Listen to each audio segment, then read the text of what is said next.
sugar. And so where does fruit fit into that equation? I don't believe that fruit is nearly as good for you as we've been led to believe. I was raised in a time when you would have meat and 3 veg, and that fruit was a treat. So who put the term fruit and veg in the same sentence? When did that change? I propose that our recommended intake of fruit is one of the greatest marketing campaigns of the last few decades. The false advertising has been around not just in the last 30 years, but since the beginning of time. We continue to be fooled by nature and fooled by the food industry. So with the right information about food, and particularly fruit, you can make an informed choice. Is fruit your friend or foe? Let's explore that. So look, I went out on a food gathering mission recently, looking for some fruit. Now I found an orange in our backyard. Now, it's not a particularly good or great orange. It's not even very sweet, but that's all we could manage. I found nothing in the local apple orchard. I then made my way to my local supermarket. Okay, what a surprise to find all of the fruit advertised as local and fresh. So I wondered what unnatural processes our food industry have done to make that fruit. Maybe fruit is a processed food.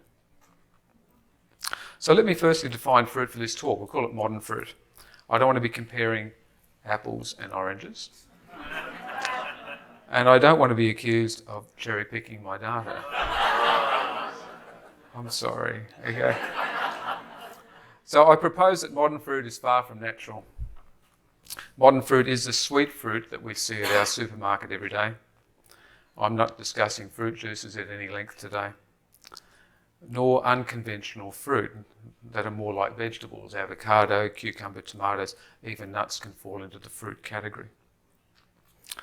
So where does fruit fit into our history? Well, let's start at the beginning of time. Let's start with the original sin. What did God try and tell us about fruit? So, plucking that fruit off the tree turned us from immortal to mortal. That piece of fruit was advertised by the snake to be better for us than it actually was. So we continue to hear that advertising message. Fruit continues to be advertised as being better for us than it really is. So what does the fruit want from us? Fruit wants us as animals to spread its seed when it's ripe. Its survival depends on it. It advertises itself by bright colours, being shiny and sweet to attract the wildlife. Fruit hasn't yet worked out that we drop its seed in a ceramic toilet bowl. Have you noticed those chocolate wrappers advertising itself by bright colours, being shiny and sweet to attract the human wildlife? So what do we want as animals from the fruit? In nature we have scheduled obesity. Native animals wait for the sugar content to go up in the fruit. We know that possums will strip a tree bare in a night, 2 nights before we want to puck it ourselves, and they'll turn that sugar into fat for winter. Scheduled obesity is there for us as animals at the time of plenty. It makes us hungry, makes us gorge on more fruit to turn it into fat for the lean winter months. Fruit is there in nature for scheduled obesity. It's perfectly natural to eat fruit in season to make us fat for winter. So a bit more history. In 1865, a letter on corpulence was written by William Banting. For the obese and those who are inclined to be so, avoid eating fruits of all kinds, fresh and preserved. Move ahead to 1948, Raymond Green's Management of Obesity chapter in the Practice of Endocrinology. Avoid carbohydrates. Well, that's a talk for another day. Avoid sugar. Avoid more sugar. And foods containing sugar, bananas and grapes, which would not have been locally available in England in 1948. So in the mid-20th century, we still had greengrocers selling us green vegetables all year round and only a bit of seasonal fruit. So when did we bump up our year-round supply of fruit? Early food guides recommended vegetables and small amounts of seasonal fruit, but no specific number. In 1992, the food pyramid was made up by the American Department of Agriculture, recommending 5 to 9 servings per day of fruit and vegetables. So where did that number come from? Strangely enough, it appears to have just been made up. Zoe Harcum thinks the concept comes from 5 fingers. There's certainly no science behind it all.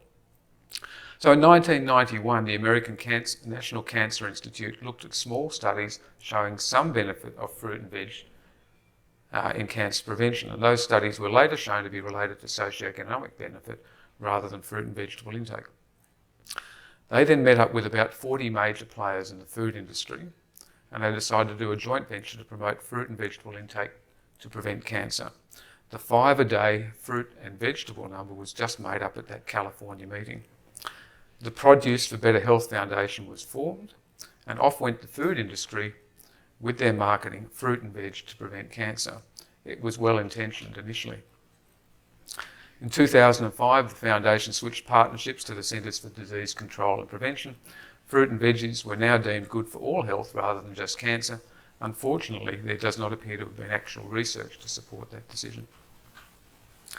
The initial group set up the Fruits and Veggies More Matters not-for-profit organisation in 1991 for the people. This group was formed to promote fruit and vegetable sales, and they are now proudly financed by more than 300 fruit and vegetable businesses, including Kellogg's, Nestle, PepsiCo, Monsanto, and the who's who of the food industry. So 1991, that's when we replaced meat and veg with fruit and veg. The food industry has conveniently taken over the marketing for the cancer institutes of the world and the Centres for Disease Control. And it's all to try and decrease cancer and poor health. So did that work? So here it is, 1991. The EPIC Cancer and Nutrition study of more than 400,000 Europeans was commenced. The results published in 2010, there was no conclusive evidence that fruit and vegetable intake at any amount did anything to cancer rates. In the last 45 years, we've actually increased our intake of fruit and vegetables, as we've been advised. However, our health has deteriorated in the same time frame again. Obesity, diabetes, cardiovascular disease, dementia and cancer rates have all gone up. Modern disease is out of control. Now, I realise that causes are multifactorial, but certainly increasing our fruit intake hasn't solved anything. So in society, there's an increasing awareness of the role of sugar in a wide variety of conditions. Modern disease is linked to our sugar consumption. How much added sugar should we be having? Well, the World Health Organization weighed in 2015, recommending limiting adults to about 5% of total energy. That's about 25 grams. That's 6 teaspoons of sugar for an adult male and less for women and children. Sugar is in most processed foods, and it's in those modern processed sweet fruits. Fruits have a mixture of glucose and fructose. Fructose has been called fruit sugar. That's the natural source. It's also a marketing term to naturalise it away from sugar connotations. Glucose and fructose have the same number of carbon, hydrogen and glucose and oxygen atoms, but a different configuration and certainly a different metabolism. So let's look at glucose quickly. Glucose is absorbed from the gut straight to the brain and to the muscle under the influence of insulin. A little bit goes to glycogen, and any extra is stored as fat. There's only about 4 grams of glucose in the bloodstream at any point in time, and anything more than 1 teaspoon goes towards fat storage under the influence of insulin. What you do not use immediately gets stored as glycogen, but mostly as fat. Each slice of bread has about 5 teaspoons of glucose in it, of sugar in it, mostly glucose, and the excess is stored as fat. Well, each apple has about the same 5 teaspoons of sugar as a mix of glucose and fructose. Again, what we can't use immediately, the excess is stored as fat. The other half of sugar is fructose. Some of you may have seen my talks on this in the past, and this is an abbreviated bit on the metabolism. which was only described in 2010. So effectively the metabolism and the understanding of fructose is brand new. It's not in the textbooks, and therefore virtually all literature prior to 2010 is obsolete. And unfortunately, most guidelines are being based on evidence that is obsolete. That's a huge problem. So fructose has a complex metabolism. This is an image of a liver cell. So we put fructose into the cell up in the top top left. Small amount gets converted to glycogen. Just like in a winery, fruit is made into alcohol. There's an aldehyde pathway that allows the liver to ferment the fructose. Too much fructose is associated with non-alcoholic fatty liver disease via excess fat storage. Fructose degradation ends up with the waste product of uric acid associated with gout, but more importantly, uric acid affects nitric oxide. Nitric oxide is critical to maintaining our circulation and health, and uric acid inhibits the production of nitric oxide. 3 forms of nitric oxide. There's a neuronal one which maintains our brain blood supply. There's an endothelial one which acts as a vasodilator on our blood vessels. And there's an inducible form which is involved in our white cell mobility around the body. Uric acid inhibits the effect of nitric oxide and decreases blood supply to the brain and is implicated in the causes of dementia and mental health. Without nitric oxide, we lose the vasodilatory effect and our blood pressure goes up. We can end up with decreased white cell function, poorer immunity, higher infection rates, and a possible role in cancer cell proliferation. Fructose is involved in the development of insulin resistance in muscle and the liver. It's a massive topic beyond this one today. Fructose also acts as a leptin inhibitor. Leptin is normally secreted by fat, and there's plenty on board, and there's an appetite suppressant. So fructose inhibits that satiety, contributing to hunger. It also stimulates ghrelin, which will make your tummy rumble, and all of this drives hunger. You heard a little bit about ghrelin earlier today. Probably a major pathway in inflammation is de novo lipogenesis, where fructose is converted into the bad cholesterol particles, and Ken will probably hammer me for that term again a little bit later. But it is the small, dense lipoproteins that are the troublesome ones, and fructose is the major initiator of those. So when you increase the fructose load, you increase the small, dense lipoprotein production. Those small, dense particles end up in every blood vessel wall, in every organ of the body. They become oxidized and then inflamed, particularly under the effects of polyunsaturated oils. This creates inflammation throughout the body. We know that chronic inflammation is a significant factor in all modern disease. So back to modern fruit. But natural sugar from fruit is good for me. Really? Let's look at the nutritional aspects of fruit. So what is the actual nutrient value of fruit, and how does that compare to other seasonal food? So we're going to look at antioxidants, we'll look at vitamins, minerals, fibre, phytonutrients, and the sugar content itself. Antioxidants are there to decrease the effects of oxidation, to decrease inflammation. That's what the term means.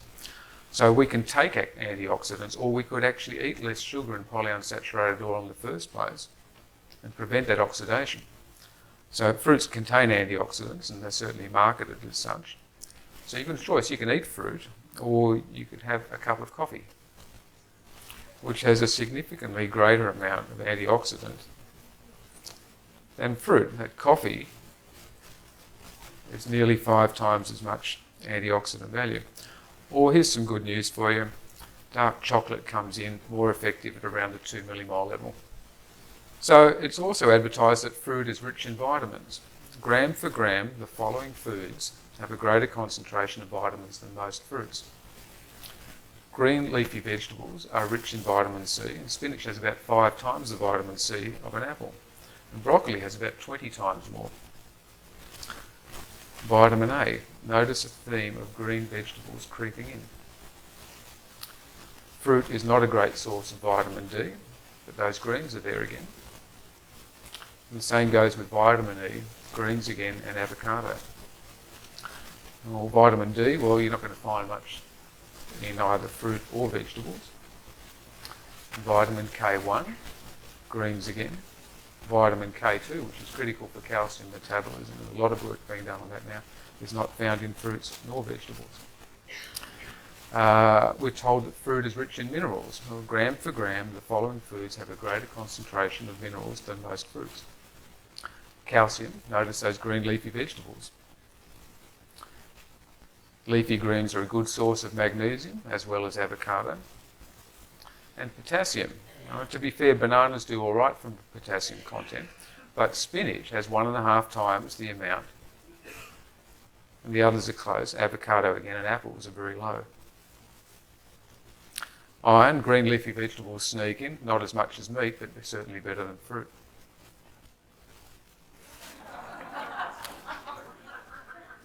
It's advertised that fruit is rich in fibre. We need fibre, don't we?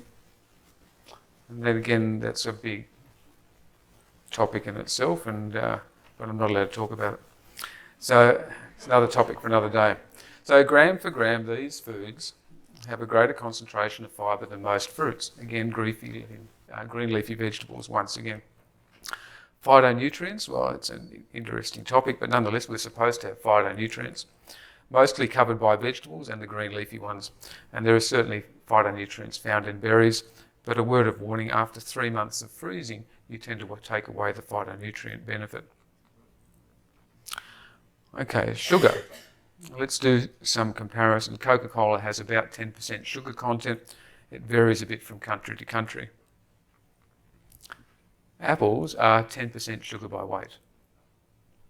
I'm sure the sugar will be absorbed slower, but it is still sugar.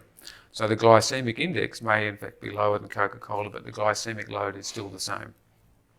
Bananas are higher at around 12% sugar by weight and up to 21% depending on the ripeness. Avocado is down at 0.7%, strawberries at around 4.6%. And the fruit juices are the same as soft drink but without the fibre. Commercial dried fruit is just concentrated sugar and has the benefits of added chemicals. So what do I think about the majority of modern fruit at the supermarket today? Well, I think it's just confectionery on a tree.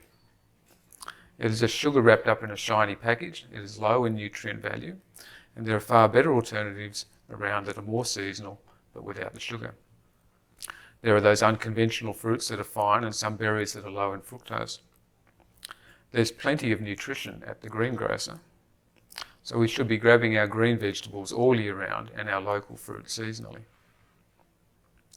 Our fruit is no longer natural, it's been manipulated. Increasing the sugar content acts as a great preservative, decreasing the fibre improves shelf life and transportability. Chemicals are used in agriculture from seed to harvest and beyond. All fruit entering Tasmania is fumigated with methyl bromide, a banned poison in many countries. Juicing fruit adds chemicals, drying fruit has added chemicals, and every step of the way something happens. All so we can indulge in a sweet hit all year round in a most unseasonable fashion. Look, I'm sorry to break the news. Fruit is not necessary every day. You can actually get away without having fruit most of the year. That's sort of what happened for most of the last 2 million years. Understand that the sugar in the fruit will make you hungry. Fruit is there in nature to help you gorge on more fruit and whatever other food is available at the same time. Sugar is linked with obesity and inflammation. It is linked with modern disease. So if you have the right information, you can make an informed choice. For me, it's about having my fruit fresh. It's about knowing that it will make me crave another piece of fruit. It will know that I'm having it from my environment. And it's about knowing that it will make me hungry for a few hours. But it's okay, that piece of fruit is just doing its job. It wants me to eat more to propagate its seed. And the food industry is just doing its job. It wants me to eat more to propagate its profit. So do I think that fruit is bad for you? Well, no, but fruit is clearly not as good as it's advertised to be. The advertising is the bit that's rotten, whether or not it's by Mother Nature or by the food industry. that apple with added chemicals was no good for Snow White. And maybe God was trying to tell us something. That piece of fruit hanging from the tree may seem irresistible in the short term, but there are long-term consequences when we do something we are not meant to. There are better alternatives to taking that confectionery off the tree. So when you are next in the fruit and veggie section, just remember, it's easier to fool people than to convince them they have been fooled. Thank you.